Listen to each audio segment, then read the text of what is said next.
একটা আমলকি আমার বিউটিকে চেঞ্জ করছে না আমার প্ল্যানেটসকে চেঞ্জ করছে?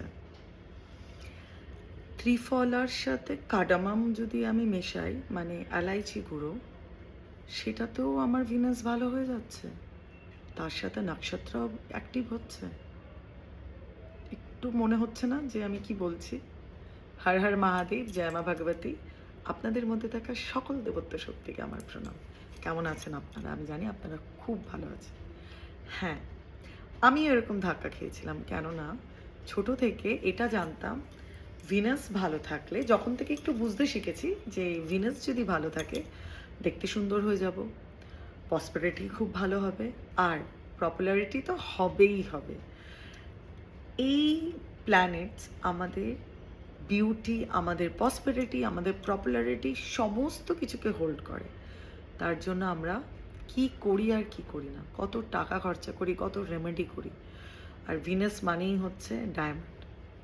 যদি খুব ভালো একটা 1 ক্যারেটের ডায়মন্ড পরি তো ভিনাস খুব ভালো হয়। যাদের প্রসপারিটি আছে তারা পড়ছে, খুব ভালো কথা পড়ুন। বাট যে কোনো প্ল্যানেটসকে যে কোনো স্টোন রিপ্রেজেন্ট করছে, সেটা 2 ইয়ার্সের পর আর তার লঞ্জিভিটি থাকে না। ইটস ট্রু, তার ভাইব্রেশন আর থাকে না, সেটা তখন শুধুই পড়ার জন্য অর্নামেন্টস হয়ে যায়।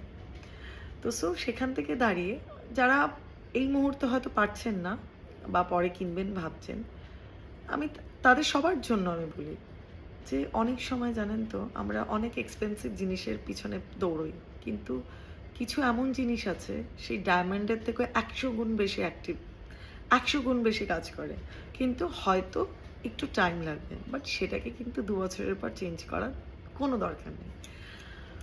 আমি কথা বলছি ত্রিফলা। ত্রিফলা কী দিয়ে হয় জানেন? আমলার গুঁড়ো, বয়রা আর হরিতকি। আমরা সবাই ছোট থেকে শুনেছি ত্রিফলা খেলে পেট ভালো হয়, চুল ভালো হয়, স্কিন ভালো হয়, কিন্তু আমাদের প্ল্যানেটসও ভালো হয়, ভিনাস ভালো হয়, আমাদের নক্ষত্র ভালো হয়, আমাদের পূর্ব আষাঢ় নক্ষত্র ভালো হয়, কৃতিকা ভালো হয়, ভরণী ভালো হয়, এতগুলো নক্ষত্র, পূর্ব ফাল্গুনী নক্ষত্র ভালো হয়। মানে ভিনাসকে রিপ্রেজেন্ট করছে, সেই নক্ষত্রও অ্যালাইনমেন্টে হয়। যদি আমরা ত্রিফলার সাথে গ্রিন কার্ডামাম, মানে গ্রিন এলাইচি গুঁড়ো করে মিশিয়ে নিয়ে সেটা দিয়ে রোজ স্নান করুন, এভরিডে স্নান করুন, খান। ত্রিফলার সাথে আপনার কার্ডামামের গুঁড়ো, মানে এলাইচি গুঁড়োটা মিশিয়ে জলের সাথে একটু ওয়ার্ম ওয়াটারে একটু খেয়ে নিন। তাছাড়া আমলা, শুধু বাজার থেকে এনে আমলার রসও খান, সেটাও কিন্তু ভিনাসকে অ্যাক্টিভ করে। ভিনাস অ্যাক্টিভ, এতগুলো নক্ষত্র অ্যাক্টিভ, তো আপনার পপুলারিটি, আপনার প্রসপারিটি, আপনার বিউটি কেউ ধরে রাখতে পারবে না। আর এটা আপনি আজীবন কাল করতে পারেন, আর বিশ্বাস করুন ভীষণ ভালো ফল দেয়। আমি তো কিছুদিন স্নান করছি, তো আমি বুঝতে পারছি আমার একটা আলগা গ্লো আরও বাড়ছে। করে দেখুন। আমি নিজেও জানতাম না।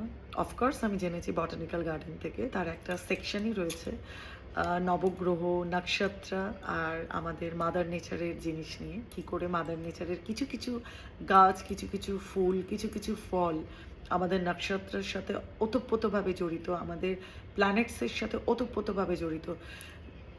যেমন তুলা রাশির লোকেরা যদি বাবলা গাছ রাখে, বাবলা ফুল, মানে ছোট ছোট যে বাবলা ফুল নিয়ে যদি মানে রাখে বা তার সাথে রাখে বা বাড়িতে যদি থাকে বা সে দান করে, বা সে যদি সেই কোনো বাবলা গাছের যদি একটু ক্লিন করা, বা যদি বাড়ির সামনে থাকে, বা সে দান করতে পারলো বা সে কিনলো, সে লাগালো, ভীষণ ভালো হয়।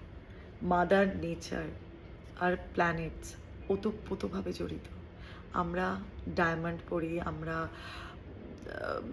এইটা অ্যাক্টিভ করার জন্য এইটা পড়ছি, ওটা পড়ছি, আমরা কখনো রুবি পড়ছি, পান্না পড়ছি, কী না কী পড়ছি, কিন্তু আপনাদের মনে হয় না মাদার নেচারে থাকা যেই জিনিসগুলো প্ল্যানেটস বা নক্ষত্রদের মানে রিপ্রেজেন্ট করছে, ভালো করছে, অ্যাক্টিভ করছে, তারা এই সমস্ত পাথরের থেকে অনেক বেশি আপনাকে অ্যাক্টিভ করবে? আমার কথা না, করে দেখুন। আর যদি মনে হয় আপনারা এটা নিজের চোখে জানতে চান, লার্ন করতে চান, আমি ওখান থেকে জেনেছি, তারপর নিজে এসে প্রচুর পড়াশোনা করেছি, প্রচুর পড়াশোনা করছি এটা নিয়ে। তো আপনারাও যান বটানিক্যাল গার্ডেনে, এই সেকশনটায় দাঁড়ান, ভীষণ ভালোভাবে পড়ুন, বুঝতে পারবেন আমি কি করছি। আমলা করুন, আমলা, হরিতকি আর বয়রা অ্যান্ড এলাইচি। ত্রিফলা বাজার থেকে কিনে নিয়ে আসুন, এলাইচি গুঁড়ো করে নিন, তারপর স্নানের জলে ইউজ করুন, খান, মুখ ধুন, বাস আর কি চাই। ভালো থাকবেন, ভালো রাখবেন। হর হর মহাদেব।